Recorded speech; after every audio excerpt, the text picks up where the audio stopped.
when I was just turning 20 around then was an important time for me philosophically. I was just at that time learning about classical skepticism, and it was really a life changer for me because, see,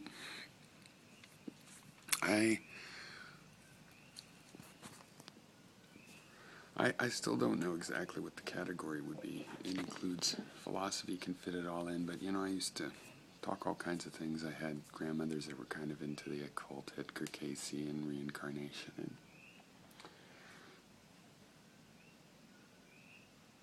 and so on.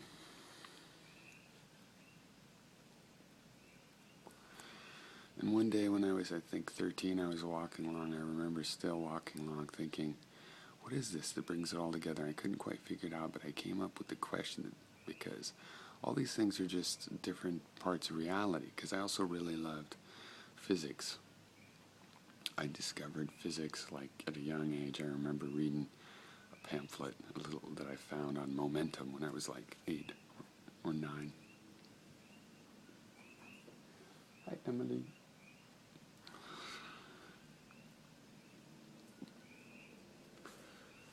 My new landlord is a cat.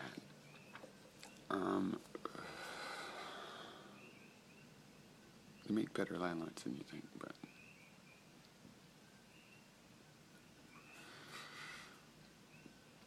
so I had developed this whole philosophy that's open-minded to speculation about ghosts and stuff, but really became more and more scientific, and it's speculation is interesting, but you can tell high probability versus low probability, or high reliability versus low reliability stuff. And the low reliability stuff, sometimes somebody innovates something and it's like, hey, we can make that reliable. So you keep it in mind. But my dad had gotten a philosophy degree, and everybody was always telling me how philosophy was, just stupid. And at 13, I really didn't get it. But as I started to learn more, I was like, well, if it's stupid, it's because they should go to physics and get philosophy from physics. Look how successful. There must be a philosophy. There must be a system that this culture of scientists, physicists especially, are using to get this knowledge. Wouldn't that be good to know? It's nature. It's like learning something from nature, like watching nature and learning something, which just to me just automatically made sense. So I did all this great abstracting because physicists wouldn't really tell you the philosophy, and I learned why later.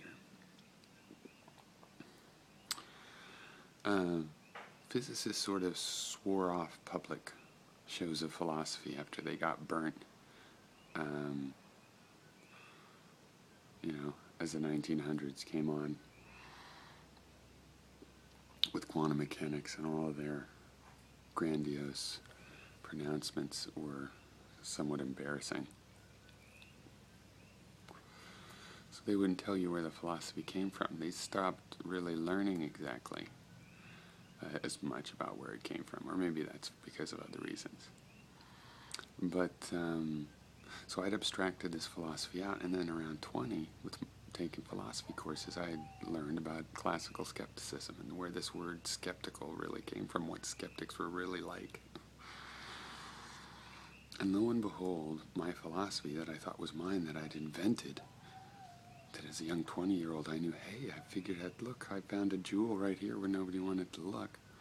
I found out that science had actually just, natural philosophy had adopted skepticism as a sort of a common language, not because all the scientists were skeptics, but because the skeptic rules convince anybody. If somebody's willing to look at the evidence, they'll assent to what is apparent, even if they believe some metaphysical thing about it. So the skeptic doesn't believe a metaphysical thing, and is only conditionally assenting that it's apparent at the moment. But it's a good way to share knowledge about nature with people of other philosophies. So it was a life-changing experience for me because my ego took a hit because it was like, oh, I hadn't invented this.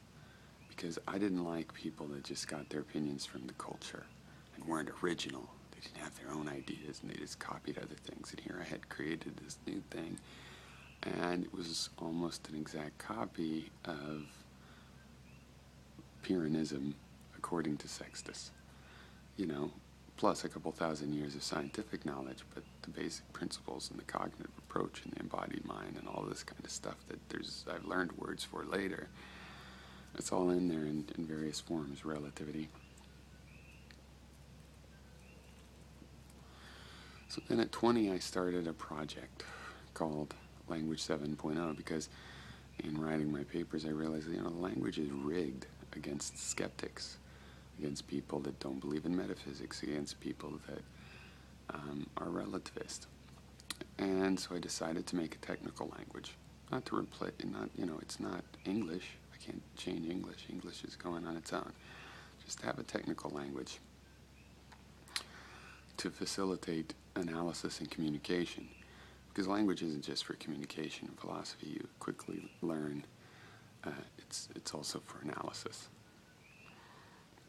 So I created this project, Language 7.0, that had many things that are very important that I have used every day many times since I started it. Every time I had a project, I'd use the results of it.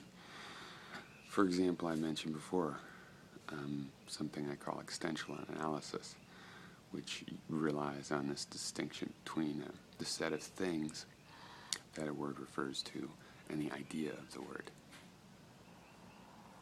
And also the virtual set of things that the idea would pick out of reality.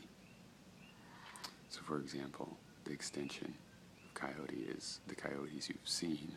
The idea of coyote is the genetic or morphological definition of coyote, or any other kind of definition of coyote.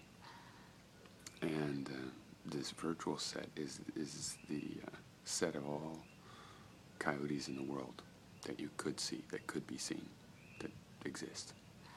Okay. Another part of the project was to remove values from words. So a word like parasite, it shouldn't have a bad connotation. You could still dislike parasites, but the word parasite shouldn't automatically be a bad connotation. If you use it as a metaphor, it should be descriptive, not just insulting. And for example, you can see the wasp that the African fig tree needs to reproduce obviously was and still is very similar to a parasitic creature, but it actually needs that creature to survive. It's simply turned around and turned that creature into a symbiotic creature. So is that parasite good or bad for the tree? Is it even a parasite? Was it a parasite? When did it change? All these questions are raised. If you remove value systems from the words, then you can ask those questions. Otherwise, the whole time you're just thinking, oh, well, maybe it's a parasite, maybe it's bad, maybe it's good. You got a whole different, you're judging a whole different aspect of the phenomena. A nonsensical one. So I've redefined many terms, knowledge, certainty, to have relativistic meanings, and I found that I didn't have to invent these either. They are out there in the natural language. So people say, oh, you're hard to understand. Well, I've just gotten more and more clear to understand. When I used to try to say what I was thinking in uncorrected language, it was hard to convey anything. You might have thought you were understanding me, but you wouldn't have been.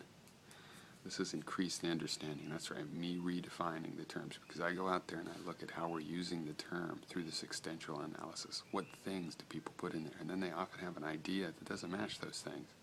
And I can create an idea that matches those things. As far as I'm concerned, that's a better idea. The first thing, the most primary fundamental thing is this extension, what people put in that set. You can see if there is a pattern. If there's a pattern, you can describe it better than it's been described before. So, all right, I'm going to talk more about this, and it's going to clarify for some. All right, cheers.